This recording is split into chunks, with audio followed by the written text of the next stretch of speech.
दोस्तों स्वागत है एक बार फिर से एक नए वीडियो में। तो आज हम सीखेंगे समांतर माध्य या माध्य कैसे निकालते हैं। तो दोस्तों यहाँ पर सवाल लिखा हुआ है कि निम्नलिखित बंटन का माध्य ज्ञात कीजिए, माध्य या समांतर माध्य ज्ञात कीजिए। साथियों यहाँ पर वर्ग अंतराल दिया है और उसके बाद विद्यार्थियों की संख्या। साथियों जो संख्या होती है वो हमारी बारंबारता होती है। यहाँ पर दोस्तों कुछ भी हो सकता है, कुल मिलाकर वहाँ पर आपको संख्या शब्द लास्ट में देखने को मिलेगा, या फिर बारंबारता लिखा होगा वहाँ पर, या फिर संख्या जैसे मजदूरों की संख्या, विद्यार्थियों की संख्या। तो दोस्तों इसे हम F से लिखते हैं, F यानी बारंबारता फ्रीक्वेंसी।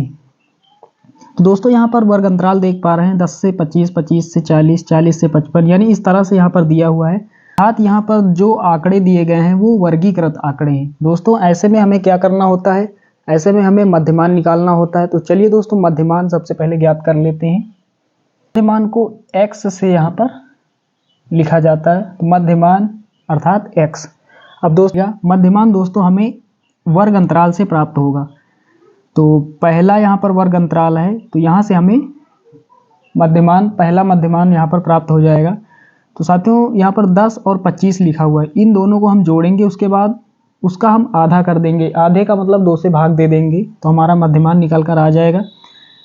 तो यहाँ पर दोस्तों 25 में 10 जोड़ेंगे कितना होगा, 35। यहाँ पर कितना होगा, 35। दोस्तों 35 का हम आधा करेंगे तो कितना होगा, लिख लेते हैं कि कैसे होता है। तो 25 में 10 को जोड़ेंगे,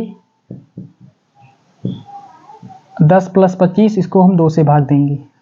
तो दोस्तों मध्यमान कैसे ज्ञात होता है, हमने यहाँ पर डिटेल में सारा कुछ लिख दिया है।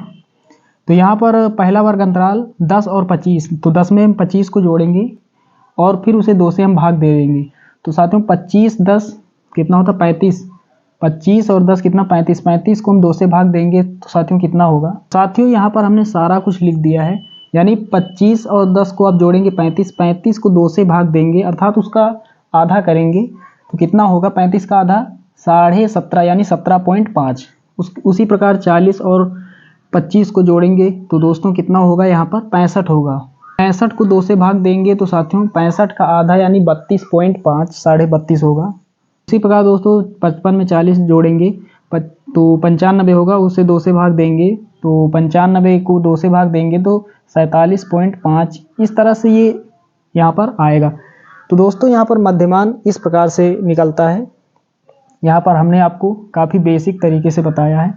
उसके बाद दोस्तों हमें निकालना होता है F × X, यानी बारंबारता और मध्यमान का हमें गुणा करना है। यानी 2.5 का गुणा होगा 2 के साथ, 32.5 का गुणा होगा 3 के साथ, और 47.5 का गुणा होगा 7 के साथ। तो साथियों यहाँ पर लिख देते हैं, और बारंबारता का जो पहला पद है उसका गुणा यहाँ पर हुआ है, तो ये पहला पद यहाँ पर प्राप्त हुआ है। और मध्यमान का दूसरा पद यहाँ पर 32.5 का गुणा 3 से करेंगे तो 97.5 आएगा। उसी प्रकार 47.5 का गुणा 7 से करेंगे तो 332.5 आएगा। इस प्रकार आगे भी यहाँ पर गुणा होगा। हमने यहाँ पर डायरेक्टली गुणा यहाँ पर करके यहाँ पर लिख दिया है, ताकि वीडियो जो है थोड़ी शॉर्ट हो जाए, ज़्यादा वीडियो लंबी ना हो। बाकी आप गुणा करेंगे तो सेम यहाँ पर सारा कुछ आएगा। अब दोस्तों हमें करना क्या होता है, अब दोस्तों यहाँ पर हमें क्या करना होता है, यहाँ पर बारंबारता यानी F का जो यहाँ पर मान है इसे हमें जोड़ लेना होता है। तो साथियों सिग्मा यहाँ पर लिखेंगे, सबसे पहले सिग्मा, उसके बाद F। सिग्मा का मतलब होता है कुल योग और F का मतलब बारंबारता, यानी विद्यार्थियों की जो संख्या है, जो बारंबारता है उसका कुल योग। तो इन संख्याओं को हम सब जोड़ लेंगे। तो दोस्तों 3 2 5 और 5 7 12 और 12 6 18, 18 12 30। तो दोस्तों ये कितना हो जाएगा, 30 हो जाएगा। अब दोस्तों हमें F × X यहाँ पर लिखना है, F × X, और आगे लिखना है सिग्मा। इसका मतलब F × X का कुल योग। तो यहाँ पर दोस्तों ये कुल योग यहाँ पर कितना होगा, ये कितना होगा, 1860। चलिए दोस्तों सूत्र का प्रयोग करते हैं, अब हमारा आंसर आने वाला है। तो साथियों यहाँ पर लिखेंगे हम सूत्र माध्य, जिसे x बार से भी लिखते हैं। ये दोस्तों होता है सिग्मा F × X और बटे में सिग्मा F।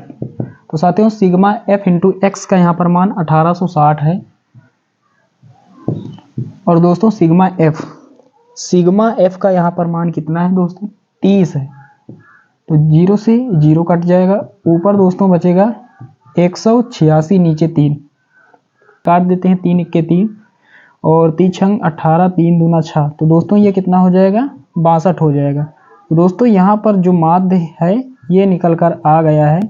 तो माध्य यहाँ पर दोस्तों कितना हो जाएगा, 62 हो जाएगा और ये इसका आंसर हो जाएगा।